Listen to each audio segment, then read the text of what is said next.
I want to talk about the two dimensions that an improviser has to deal with, the vertical and the horizontal. The vertical dimension has to do with the chords, which contain notes stacked in a vertical line. The horizontal has to do with the melodic line that traverses the chords.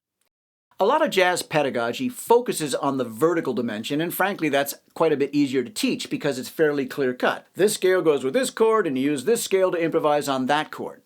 We don't have those same kind of rules or guidelines when it comes to constructing a melody, and yet melodic invention is at the core of a good jazz solo. The art of improvising over chord changes is to compose new melodies over an existing harmonic framework.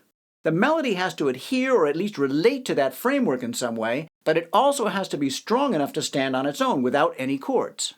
Now, the best way to develop an understanding of melodic construction is to learn lots of tunes, in various keys. Tunes is one of the 4 T's that I talked about in Jazz Tactics, the 4 things that you need to do if you want to learn how to improvise. The most obvious reason is because we use tunes as a common basis for repertoire. People who don't understand jazz are amazed at our ability to spontaneously create organized music with nothing on the printed page. But it's our shared knowledge base of harmonic and melodic frameworks in the form of tunes that allows us to do that.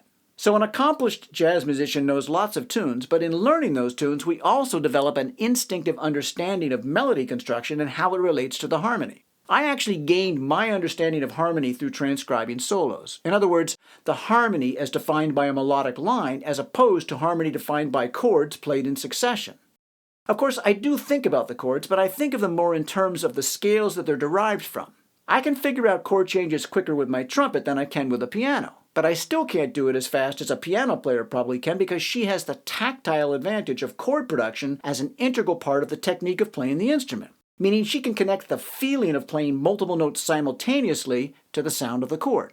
The pianist also has an advantage when it comes to connecting theory to sound since it's all laid out right in front of her. If we talk about something like tritone substitution, which I brought up in the last video and which I will get to, it's graphically evident to the piano player why 2 chords that look so different on the page are not all that different in her hands. For a trumpet player like me, I have to conceptualize the concept and then figure out how it works in the context of a moving line. I can't just push a bunch of keys and then hear it.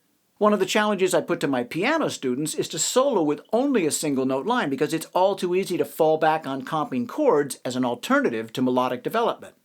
Now, I remember a time that made me aware of how I perhaps hear things differently than a piano player. I'd brought one of my tunes to a duo rehearsal with the great piano player Mark Eisenman.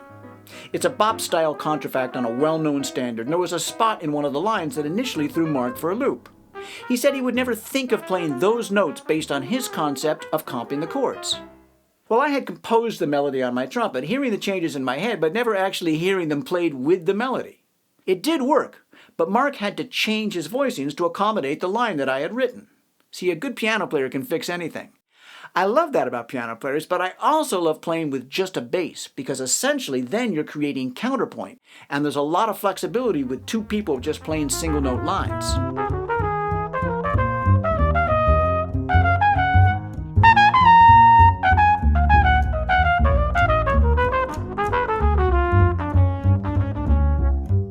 So anyway, as you watch this and my other videos, you're getting a perspective on improvising that puts greater emphasis on the melodic line, the horizontal dimension, than the vertical. One of my favorite analogies is hidden pictures, which was a feature of Highlights magazine that was always in my dad's dental office.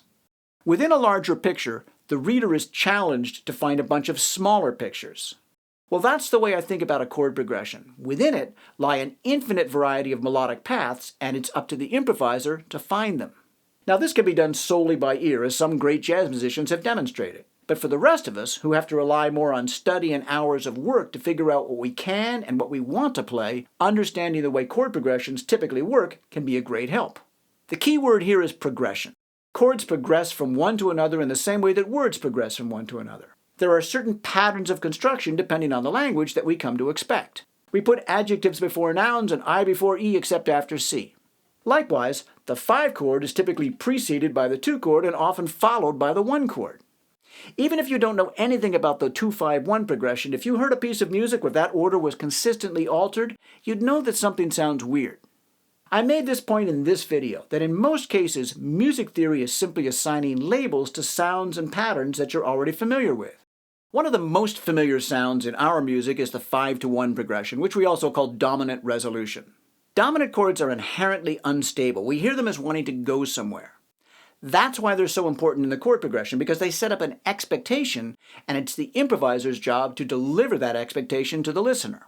The underlying structure of a dominant chord is a major triad, and you can begin to understand dominant resolution using just the triads. In this case, a triad built on the 1st degree and a triad built on the 5th degree of the C major scale. If I run up the scale and I stop on the 7th note, what is your expectation?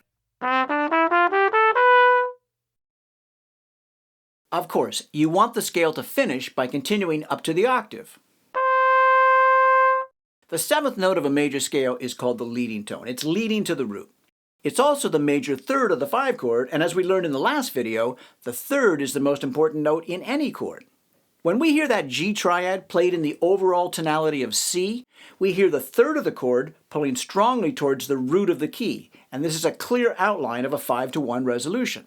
If I start the run up on D, which creates a D Dorian scale, then we hear the sound of 2-5-1.